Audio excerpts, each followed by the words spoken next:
My broth is hot. My canner is hot. My jars are done. I've got my vinegar, my towel. My water's hot. Well, it boiled. Now I'm going to go ahead and put it on the lids because this will cool off fast.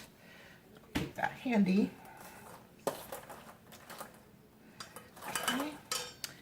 Okay, I think I am ready to begin.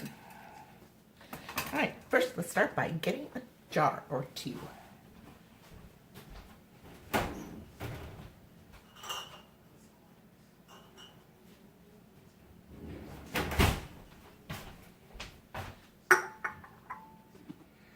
Okay.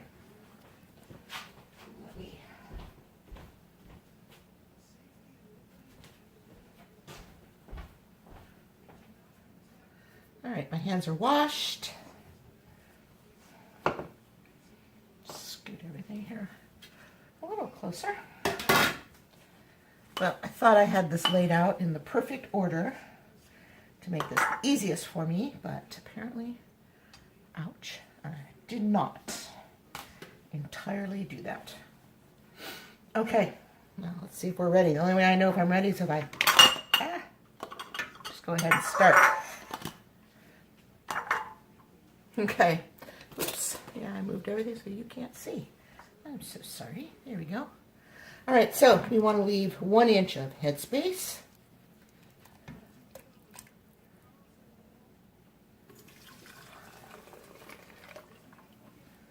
Isn't that a beautiful color?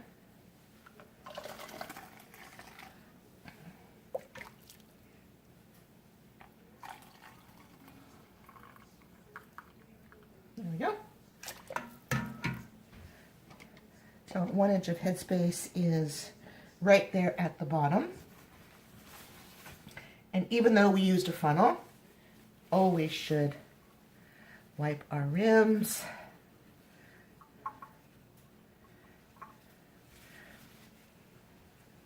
Now, when I'm putting my jars on my cookie sheet to put into the oven to heat them up, that's when I check my rims for any broken, chipped jars.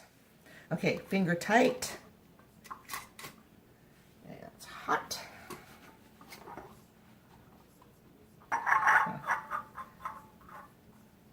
There we go. That's finger tight.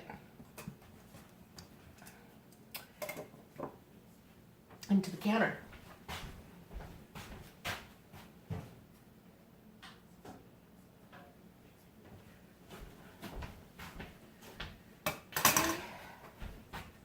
Another couple jars.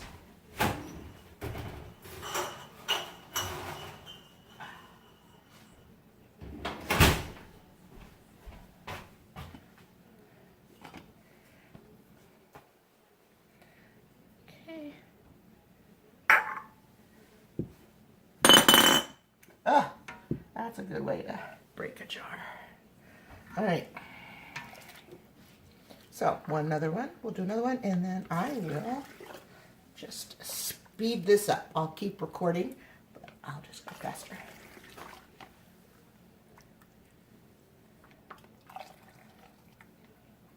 Okay. 1 inch headspace. Get a top. Put it on. Get a ring.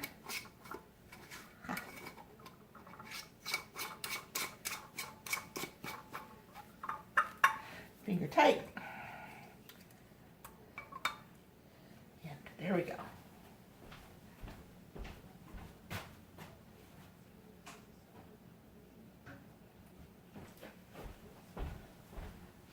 Okay, I will, did I not, I don't think I wiped the rim on that one.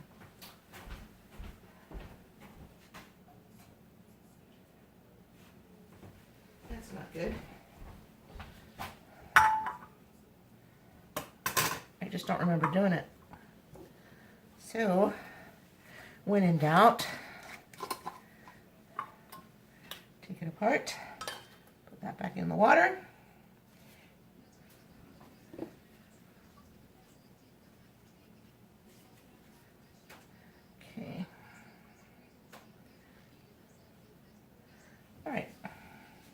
I don't like these napkins. Let's get our lid back.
This is the last one.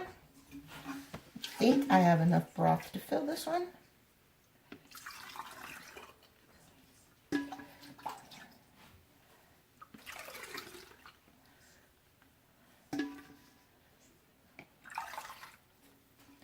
Looks like I do. Just perfect. Look at that. Perfecto. Yeah.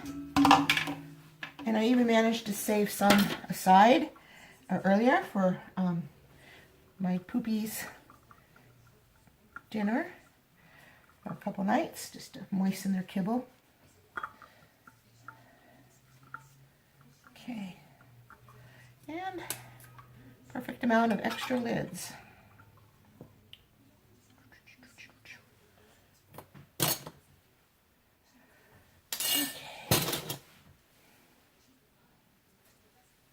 I don't know about you guys, but I get really weird about rings that have rust on them. And I know they probably have rust on them because I didn't dry them right. But I can't use them, so I'll try to remove the rust. Although, you know, I got so many rings. So, there you go. Last jar of golden delicious. Okay, here we go. So, I'm using my big Presto canner. And in here I have 16 pints of gold. So I'm going to go ahead and get this started. Let me go ahead and set you back up.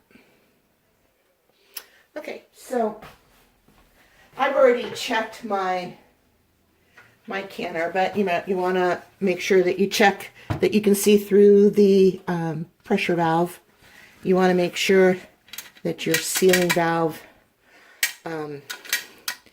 is functional, goes up and down easily. Now, I did notice on someone else's video, they actually had this upside down, this part. They had this bigger part on the top. Clearly says bottom. And if I can remember who that is, I'm going to go back and tell them. And that clearly says top. Oops, top. So, anyway, okay, so this is going to go on. I am going to crank up the heat. Okay, it's locked on. Let's turn up this heat to high and get this party started.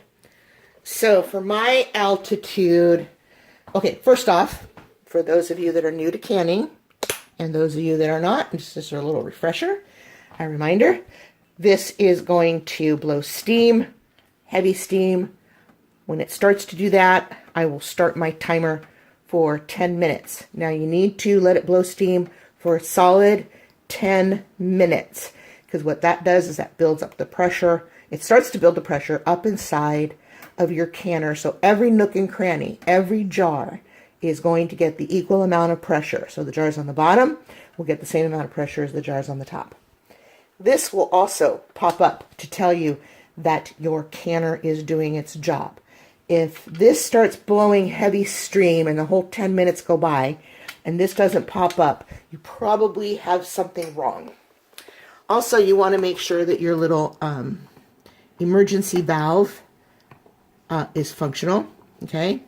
Because what that does is if your canner, for some reason, gets too high of pressure, you know, if it starts heading up into here, maybe you've, I don't know, had an emergency and you had to run down the hall or something and your canner gets too hot, or if just something just goes wrong, this will blow and it will release the steam before the canner will explode. But only if you make sure this works, okay? So you need to be respectful of your canners, any kind of pressure canner or pressure cooker. Just be respectful of what you're dealing with and everything will be fine, okay? Just use all the precautions that are told to you and that, you know, are written in manuals and whatnot, and you will be fine. So anyway, after this comes and starts blowing steam for a solid 10 minutes, then I'm going to put my weight on. Now, the weights vary for everybody depending on your altitude. I am at below 1,000 feet or less here in California where I'm at. And so my pressure needs to be 10. Now, I go to 11, but that's, you know, I make sure it stays between 10 and 11. If it drops below that for more than, I'd say, 30 seconds or so, you need to start all over again. I don't mean remaking your stuff. I just mean you need to start your timing all over again. If you've already put this on, you got to take it off. And no, I take that back. You don't have to take it off. you just need to start your timing all over again. So for me, my time for pints is 20 minutes for pints, 25 minutes for quarts. I'm only doing pints, so once this has vented for 10 minutes, and then I put this on, and this reaches temperature, and this thing is jiggling, then I start my timing for 20 minutes, okay? So I will bring you back at that time. Now my canner is done. You see that's down, temperature's down, so I can take the weight off. Now what I'm going to do is I'm just going to crack it open, just like that, and let it just sit.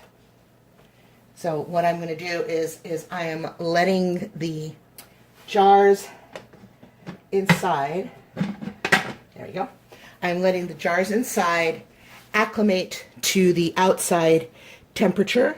You're less likely to have failures. They might even start pinging, but I'm going to let it sit like this for 10 minutes, and then I will take the jars out and I will bring you back. Okay, they are all popping over there, so I'm going to start bringing the jars over. Very important not to tilt them. Look at that. Is that just beautiful? Ugh. Okay, and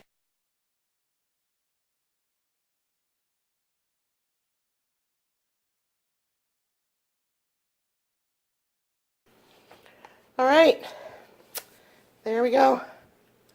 All the jars with that liquid gold, and some are bubbling. You can see the movement on some of them.